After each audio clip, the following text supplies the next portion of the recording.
guys, today we're gonna turn a bag of muffin mix and 2 other ingredients into incredible pancakes for breakfast. Hey, I'm Laura, and on this channel I share lots of family favorite recipes and loads of pancakes, as well as school lunches and easy videos. If that's your jam, hit that red subscribe button so you and I get to cook together twice a week. Muffin mix bags usually come between 6 and 7 ounces, and they have everything inside like flour, baking powder, salt, all the leavening agents to make muffins by just adding liquid. So we're gonna use that same bag to make pancake batter and turn it into an epic stack. So first I'm gonna add everything from the bag into a big bowl. Now this particular muffin mix had chocolate chips in it. I think they sell them with blueberries, but it works for any muffin mix. And then I'm gonna take my egg and put it on top, and I'm also going to add some milk.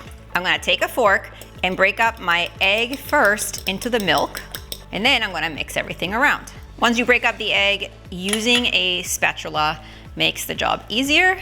Now, as you can see, the batter is a bit thin, so the trick is to let it sit for about 5 minutes. By the way, if you find tips like this helpful, make sure to give this video a thumbs up so I know to always include them on my videos for you.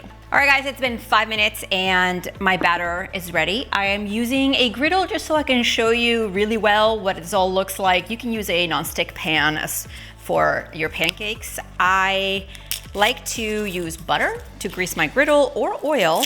Now the key is to wait for your pan to be hot, and once it's hot, then you grease it.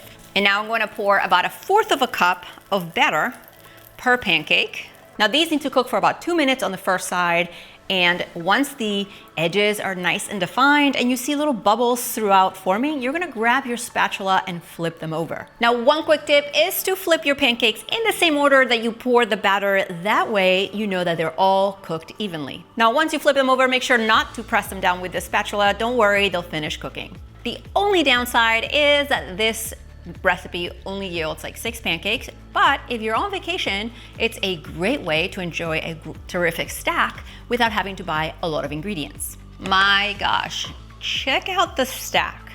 They are fluffy, perfectly delicious, a little sweet, but they are so good. Let's cut them in half.